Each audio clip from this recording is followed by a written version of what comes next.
어느 유명한 도사 밑에서 돌을 닦던 제자가 10여 년이라는 세월을 거쳐서 돌을 닦음으로 하산을 하기 위해서 이제 스승을 찾아가서 하직 인사를 하면서 말했습니다. 스승님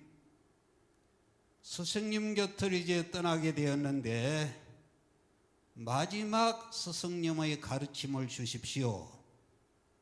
그랬더니 잠시 생각에 잠긴 스승님이 하시는 말씀이 그만하면은 누구를 만나도 빠지지 않을 것이다. 그러나 한 가지 조심해야 될 것이 있는데 어떤 경우라도 따라합시다. 어떤 경우라도 복받은 사람을 덤비지 마라. 이게 무슨 말이냐 하면 아무리 지략이 있고 뛰어난 사람이라도 복받은 사람은 당할 수 없다는 얘기입니다. 할렐루야. 아무리 노력을 하고 지식을 쌓고 굉장한 능력이 있을지라도 복 있는 사람은 감당할 수 없다는 얘기입니다. 무슨 말이냐? 그만큼 우리 인생이 살아가는데 복이 중요하다는 말이에요. 그래서 사람들은 이 복을 받기 위해서 하늘을 향해서 빌고 고목나무 앞에서 빌고 동서고금을 막론하고 모든 인생들은 인간의 한계를 뛰어넘은 절대자의 신으로부터 내려오는 복받기를 구하고 원하는 것입니다. 오늘 우리가 읽은 이 본문 마태복음 5장의 말씀은 무슨 말씀이냐? 복에 대한 얘기입니다. 할렐루야. 어느 날 주님이 높은 산에 올라가서 이 복에 대한 얘기를 말씀을 하시는데 그 복의 종류를 8개의 복의 종류를 얘기를 했습니다. 그래서 이것을 팔복이라고 그럽니다. 팔복. 따라합니다. 팔복. 오늘 이 말씀을 드릴 때 여러분 그냥 왔다 그냥 가지 마시고 오늘 이 말씀을 들을 때 여러분의 개인과 가정과 자녀와 자손 대대로 큰 복이 임하기를 주님의 이름으로 축원합니다. 첫째로 심령이 가난한 자의 복입니다. 여기 심령이 가난한 자의 복은 이미 제가 지지난 몇 주 전에 말씀을 드렸기 때문에 이걸 간단하게 이 시간에 요약을 하면은 다음과 같습니다.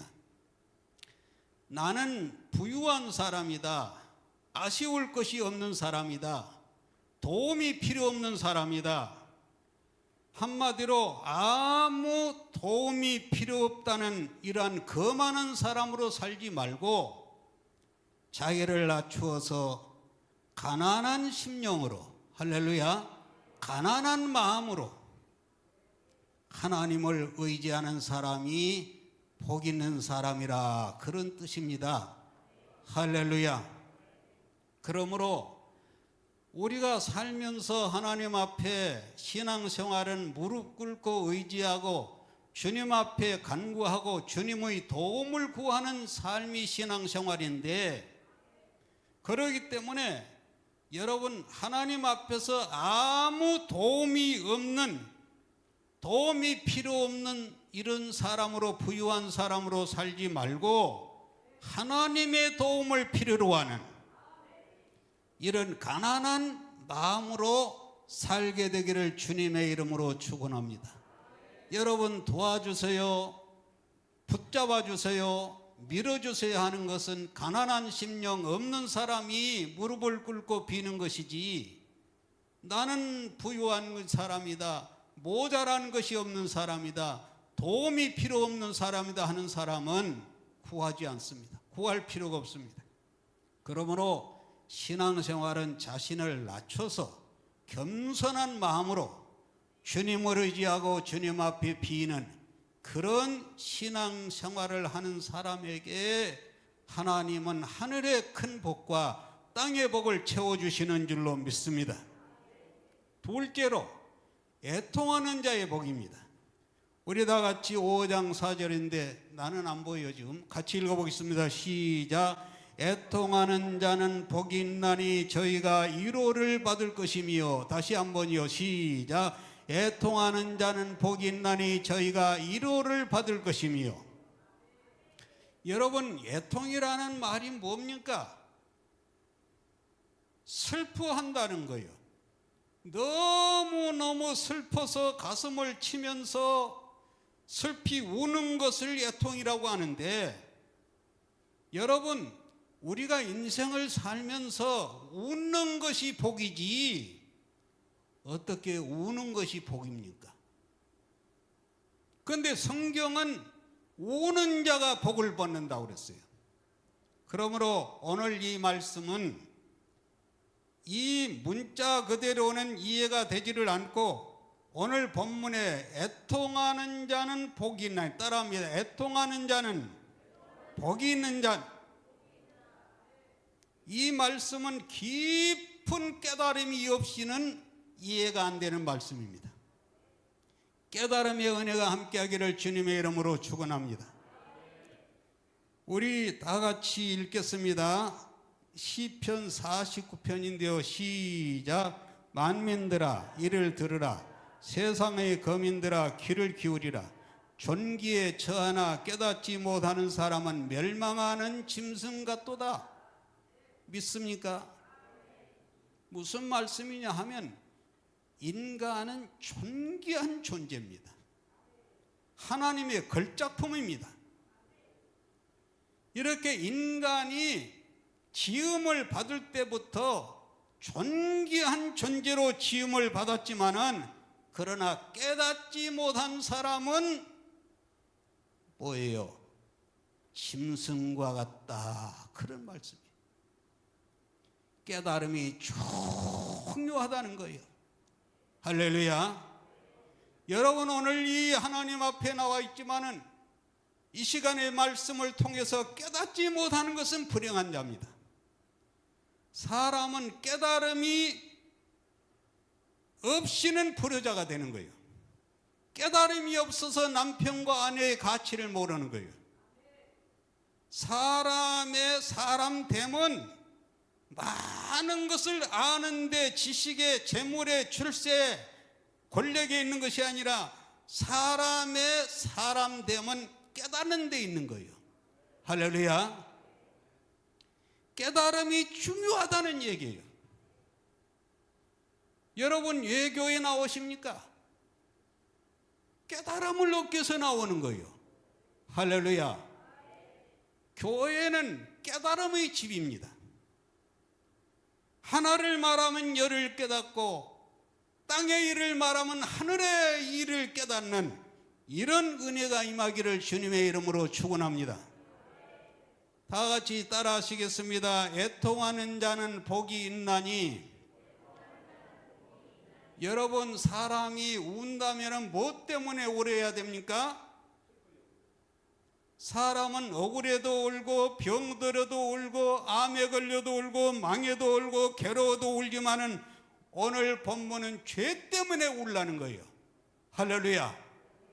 우리가 울어야 될 일이 많습니다. 울 일이 많습니다. 그러나 우리가 진짜로 애통하고 서러워하고 울어야 될 일은 내가 지은 죄 때문에 울어야 된다는 거예요.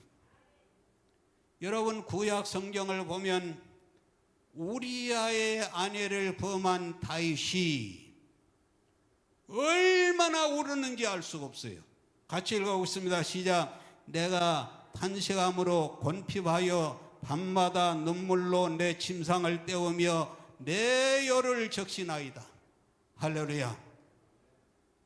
내가 왜 죄를 지었을까? 내가 왜 전능자의 뜻을 거역했을까? 통의 눈물이, 다윗의 통의 눈물이, 밤마다 흘리는 눈물이 침상을 띄울 만큼 눈물을 흘렸다는 거예요. 여러분, 눈물이 얼마나 귀한지 아세요? 눈물이 하나의 액체 같지만은 이 액체의 눈물 속에는 형언할 수 없는 신비가 있고 메시지가 있고 철학이 있는 거예요. 여러분, 흔히 우리는 하는 말이 피도 눈물도 없는 인간이라고 하는데 눈물이 사람을 사람 되게 하는 거예요. 눈물의 빵을 먹어보지 않는 자는 뭐라고 그랬어요? 인생을 논하지 말라고 그랬어요. 이게 무슨 말이요? 눈물을 경험하고 눈물을 아는 자가 인생이고 인생이 무엇인지를 아는 사람이지, 냉혈동물과 같이 눈물을 모르는 사람, 눈물이 없는 사람은 진정한 인간이 아니라는 거예요. 믿습니까? 제가 오늘 말씀해 보니까 다윗은 뭐라고 그러느냐, 같이 읽어봅니다. 시작. 나의 눈물을 주의 병에 담으소서, 이것이 주의 책에 기록되지 아니하였나이까. 다윗은 이 눈물을 얼마나 소중히 여겼던지, 이 허리춤에 병을 달고 다니면서 하나님 앞에 기도하고 눈물을 흘릴 때마다 그 눈물을 버리지 않냐고 눈물병에 그 눈물을 담았어요. 그래서 그는 말을, 내 눈물을 주의 병에 담으시옵소서, 내 눈물을 기억하여 주옵소서, 내 눈물의 진실을 받아주시옵소서. 할렐루야. 제가 어릴 때 저희 어머니는 아버지가 속을 썩이면은요 목 놓아 우는 것을 많이 봤습니다. 바로 그 눈물 앞에 아버지 마음이 녹아져 가지고 새로워지는 것을 봤습니다. 그러나 요즘 어머니들은 얼마나 강감천 장구같이 강해졌는지 남편을 눈퉁이가 방퉁이가 되도록 때리는 그런 여자들도 많아요.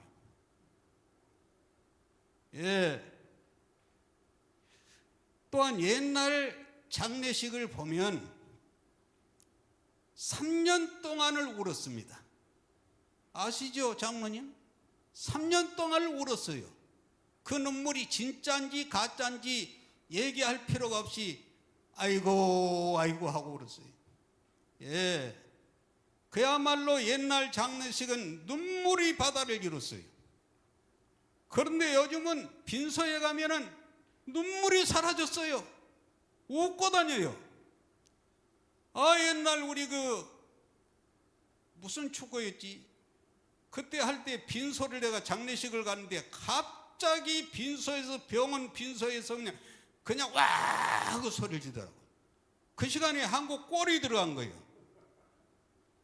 아니, 빈소에서 울음이 나와야 되는데 함성이 나온 게 뭐예요 이게? 또 요즘은 노래를 불러도 신나는 노래를 부르는 것이 대세인데, 옛날에는 여러분 엘레지의 여왕이라 해가지고 눈물 없이는 부를 수 없는 그런 노래였어요. 그만큼 인간성이 좋았다고 말이에요. 할렐루야. 순수했다는 거예요.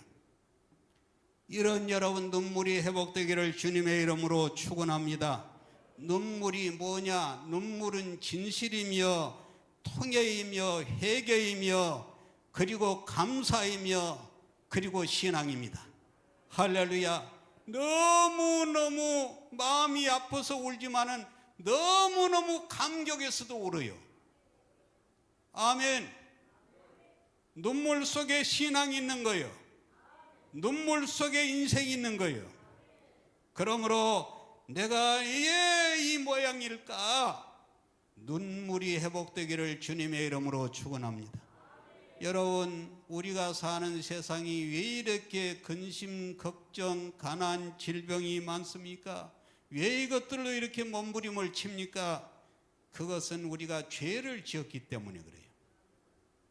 태초에 인간은 해함도 상함도 없는 그런 존재로 지음을 받았는데 아담이 인간의 시조가 되는 아담이 범죄함으로 온갖 불행이 우리에게 시작된 거예요. 믿습니까? 죄는 반드시 형벌이 따르는 줄로 믿습니다. 심는 대로 거두는 거예요. 그래서 성경은 죄를 짓지 말라고 합니다. 우리 다 같이 읽어보겠습니다. 시작. 너희가 어찌하여 매를 더 맞으라고 더욱더욱 패여가느냐. 온 머리는 병들었고 온 마음은 피곤하였으며 성한 것과 터진 것과 새로 맞은 흔벽보니 오늘 그것을 짜며 싸매며 기름으로 유하게 함을 받지 못하는도다. 아멘. 아멘. 두 손 들고 아멘. 예, 보기 좋네요. 너희가 어찌하여 매를 더 맞으라고 계속 패여가고 죄를 짓고 또 짓고 죄를 짓느냐? 여러분 잘 들어보세요. 개인이나 가정이나 회사나 그리고 국가나 열방이나 할 것 없이 죄로부터 불행이 시작이 되고 이 죄를 해결받지 않고는 진정한 복이 없습니다. 그렇다면 죄가 뭐냐? 남의 마음을 아프게 하고 괴롭게 하고는 것도 죄지만은 그러나 성경은 인간과 인간 관계에서 있는 윤리 도덕의 죄를 진짜 죄라고 하지 아니하고 하나님의 뜻을 대적하고 하나님의 주권을 경휼히 여기는 이 죄를 가장 심각한 죄라고 얘기를 해요. 성경에 죄라는 단어는 하말티아라는 단어인데 이 뜻은 관역에서 빗나간다 그런 뜻입니다. 따라합니다. 죄, 하말티아, 관역에서 빗나가다. 죄라는 것은 죽이고 살인하고 도적질하고 강도질한 이런 것만 죄가 아니고 화살을 쐈어요. 쏜 것은 목표가 있어요. 이 화살이 가야 할 것으로 가지를 않고 엉뚱한 것으로 허공으로 빗나가는 것이 죄라고 말이에요. 할렐루야. 여러분, 화살을 쏘는 것은 오직 관역을 맞추는 데 목표가 있습니다. 그렇다면 우리 그리스도인은, 할렐루야, 따라합니다. 나는, 우리 그리스도인은 화살과 같습니다. 반드시 우리 그리스도인은 가야 될 목표가 있고 맞춰야 될 목표가 있는 거예요. 그렇다면 우리 그리스도인은 무엇의 목표를 맞춰 살아야 됩니까?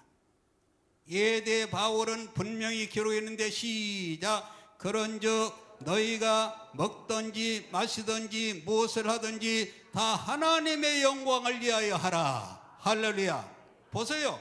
먹든지 마시든지 공부를 하든지 출세를 하든지 돈을 벌든지 무엇을 하든지 너희가 해야 될 것은 하나님의 영광에 초점을 맞춰라. 왜 먹느냐? 왜 사느냐? 왜 땀 흘려야 되느냐?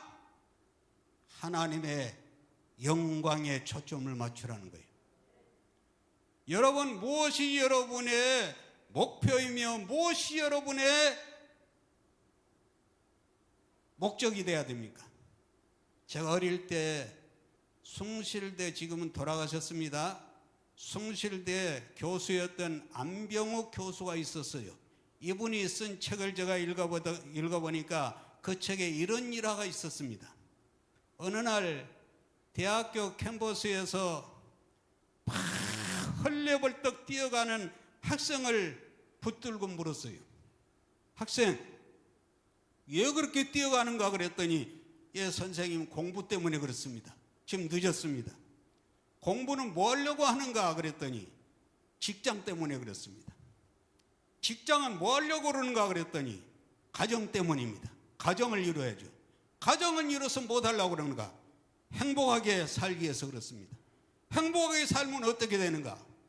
계속 이런 이 얘기를 나누다 보니까 결국은 그 끝이 죽음이라는 거예요.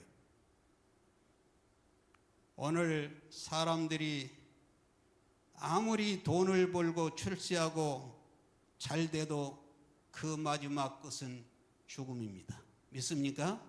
부인해도 죽음이에요. 아무리 국회의원이 되고 대통령이 되고 권력을 잡고 재벌이 돼도 마지막에는 죽음으로 가는 거예요. 이 모든 인생의 삶이, 몸부림이, 땀 흘림이 결국은 한 줌의 흙이라면은 허무하지 않습니까? 우리 그리스도인의 목표는 부유하게 사는 삶이 아니라 하나님께 영광 돌리는 삶이 되어야 될 줄로 믿습니다. 왜 땀 흘리며 노리게 해야 됩니까? 하나님께 영광입니다. 왜 전도해야 됩니까? 하나님께 영광입니다. 왜 애국을 해야 됩니까? 하나님께 영광입니다.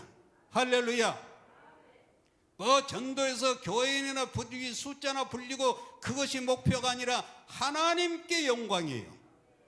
왜 내가 잘 살아야 되느냐? 내가 안일하게 세상 부귀영화를 누리고 사는 것이 목표가 아니라 내 삶을 통하여 하나님께 영광이 돼야 되는 거예요. 요즘 여러분, 오늘이 3.1절 사실은 이 기념주일 예배거든요. 우리 믿는 사람들은 이걸 알아야 됩니다. 애국과 신앙은 분리해서는 안 됩니다. 할렐루야. 예수를 잘 믿는 사람은 나라를 사랑하고 민족을 사랑할 수밖에 없어요. 예. 그런데 요즘 교인들이, 교회들이, 주의 종들이 애국에 대한 관심이 별로 없습니다. 요즘 여러분, 건국 전쟁이 몇 명을 돌파를 했어요? 100만을 돌파를 했습니다. 돌풍을 일으키고 있는데 이 다큐멘터리의 이 영화의 여러분 내용은 우리나라 건국 대통령 이승만에 대한 얘기입니다. 이승만은 여러분 잘 들어보세요. 평상시에 우리가 교육을 받을 때 저도 그런 교육을 받았어요. 누구를 통해? 정교조를 통해서 그걸 받았어요. 얼마나 이승만이를 독재자다, 3.15 부정선거자다, 한강다리를 끊어버리고 도망갔다, 별별 이런 교육을 받았는데 내가 공부를 해서 눈이 열리니까 70년 동안을 북한을 추녀하는 세력들에 의해서 온갖 누명을 씌워놨어요. 믿습니까? 여러분, 이승만이 누구요? 세종대왕 아들 양녕대군의 16대 후손입니다. 이분이 대한민국 이전에는 왕정시대였어요. 왕정시대. 이분이 왕정시대를 끝내고 자유 대한민국을 세운 분이 이승만이에요. 할렐루야. 그전에는 자유민주주의가 아니에요. 왕이 법이고 왕의 입에서 나오는 말에 절대적으로 복종을 해야 되고 양반과 상론밖에 없고 이런 왕정시대를 자유 대한민국으로 세운 사람이 이승만이에요. 아멘.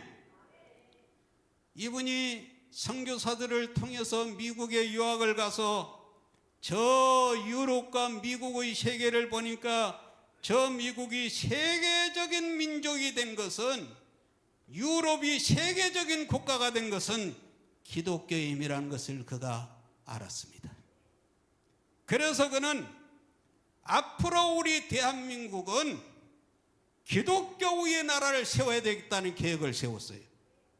이것이 기독교 입국론이라는 말이에요. 할렐루야. 한마디로 이게 뭐냐? 하나님께 영광 돌리는 것에 목표를 둘 때 최고의 나라, 최고의 개인, 최고의 가정이 된 줄로 믿습니다. 여러분, 개인이나 국가나 온 세상이 여러분 존재해야 될 목표는 하나님께 영광 돌리는 삶이에요. 여러분 정말 내 개인이 하나님을 중심으로 하나님을 잘 섬기고 하나님의 영광을 위해서 사는 사람은 불효자가 될 수가 없어요. 믿습니까? 타락자가 될 수가 없어요. 마약을 할 수가 없어요. 하나님의 영광을 위해서 사는 사람은 진정한 삶을 살 수밖에 없는 거예요. 할렐루야. 그래서 성경은 뭐라고 그랬냐? 다 같이 읽습니다. 시작. 이 백성은 내가 나를 위하여 지었나니 나의 찬송을 부르게 함이니라.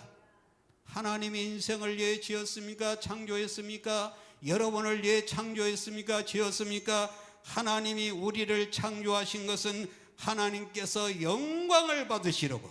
할렐루야. 제가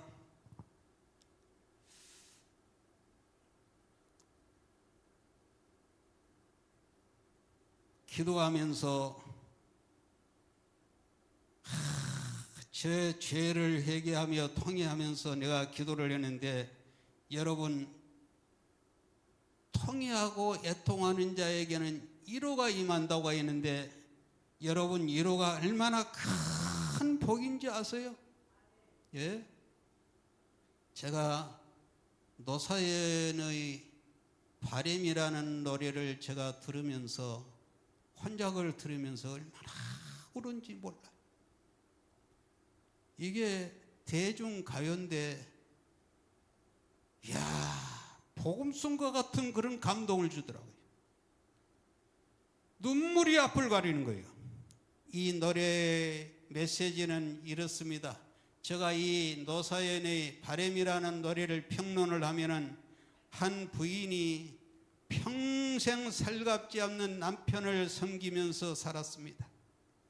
그런 어린 나이에 무뚝뚝한 남편을 만나서 찢어지게 가난한 가정을 일으키고 얘들을 키우고 안일, 방일, 허드렛 일을 하면서 살았는데, 어느 날 세월의 한복판에 홀로 늙은 자신을 발견하게 되었습니다. 그는 생각하기를, 나는 뭔가 어느새 세월의 한복판에 덩그러니 서 있는 자신을 발견하고 인생의 덧없음을 깨닫게 됩니다. 평생을 남편을 위해서, 자식들을 위해서 먹을 것을 먹지 못하고 가족을 위해서 희생하며 헌신하며 살았는데, 다 늙은 항원에 내가 바라는 것은 나를 안아주면서 사랑한다는 그 말 한마디면 족할 것인데, 이 한마디에 남편의 위로를 받을 수 없는 서러움에 이런 노래가 나온 거예요. 오늘 우리는 다 위로받아야 될 존재들입니다. 여러분, 누구의 위로를 기다리십니까? 비록 남편과 아내의 위로를 받지 못했을지라도 참 위로자 되시는 하나님의 위로를 받게 되기를 주님의 이름으로 축원합니다. 두려워하지 말라, 놀라지 말라, 내가 너와 함께하리라. 위로부터 내려오는 하나님의 위로가 함께하기를 주님의 이름으로 축원합니다. 어느 교회에 너무 신실하게 신앙생활을 하는 자매가 있었습니다. 온 교인들에게 존경을 받고 사랑을 받고 인정을 받았습니다. 어느 날 목사님이 그를 불러서 물었습니다. 자매님, 어떻게 그렇게 변함없이 신앙생활을 하시나요? 그랬더니 그가 이렇게 말을 합니다. 목사님, 제가 태어날 때 저희 집은 저를 기를 수 없는 집이었습니다. 그래서 저희 어머니가 내가 나오니까는 포대기에 싸서 갓 태어난 저를 어느 부잣집 대문에다가 갖다 놨습니다. 그런데 바로 그때 지나간 어떤 아저씨가 저를 데려다 키웠는데, 이번이 알코올 중독자가 되어서 저를 14살의 창녀촌에 팔았습니다. 저는 하루 종일 남자들의 놀이개감이 되어서 그런 추한 삶을 살다가 너무너무 힘들어서 그것을 도망쳐 나왔는데, 다행히 나와서 한 남자를 만났는데 착한 남자를 만나가지고 난생 처음 남편의 품에 안겨서 한없는 위로와 행복을 받게 되었습니다. 그런데 제 마음속에는 남편에 대한 미안함과 과거에 대한 죄의식에 사로잡혀서 이게 나를 사로잡고서 괴롭게 하는데, 어느 날 먼 하늘을 보면서 길을 걸어가는데 어느 교회에서 나오는 찬송 소리를 듣고 그 찬송이 내 심금을 울렸습니다. 그 찬송이 387장인데 우리 같이 한번 불러보겠습니다.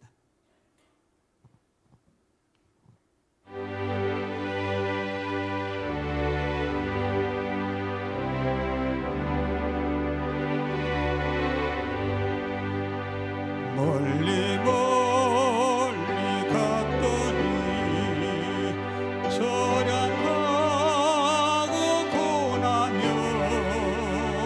슬프고 또 외로워 정처 없이 다니니 예수 예수 내 주여 지금 내게 오셔서 떠나가지 마시고 길이 함께 하소서. 두 손 들고요.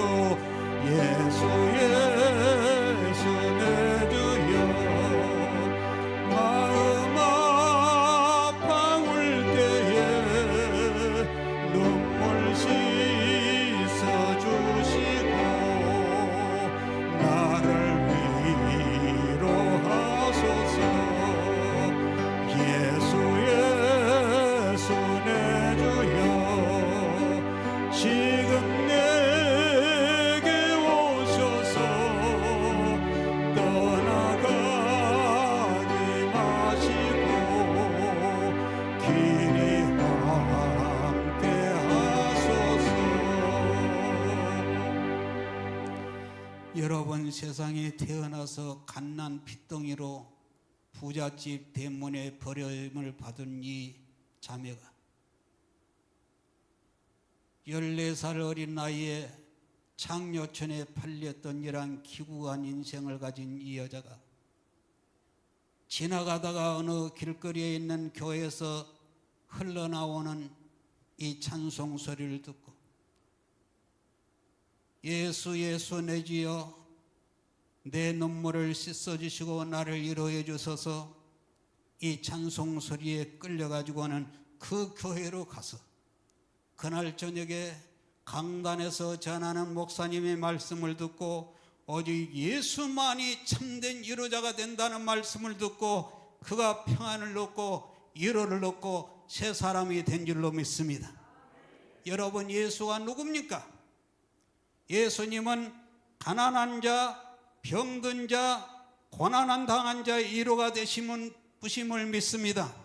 그래서 바울은 말합니다. 시작. 찬송하리로다. 그는 우리 주 예수 그리스도의 하나님이시요 자비의 아버지시요 모든 위로의 하나님이시며 우리 모든 환난 중에서 우리를 위로하사 우리로 하여금 하나님께 받는 위로로서 모든 환난 중에 있는 자들을 능히 위로하시는 이시로다. 할렐루야. 오직 예수만이 오는 자의 위로가 되시고 병든 자의 고침이 되시고 죽은 자의 부활이 되심을 믿습니다. 예수 누구신고 하니 우는 자의 위로와 박수 치면서요. 웃는 자의 풍성이며 전한 자의 높음과 잡힌 자의 노임되고 우리 기쁨 되시네. 예수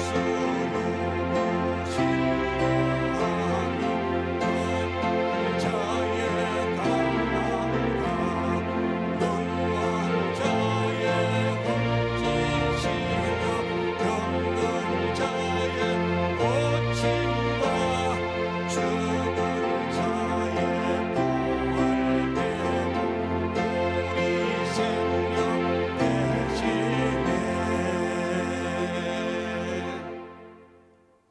여러분 화나고 억울하고 괴로울 때 누가 내 마음을 어루만져 주실 거예요?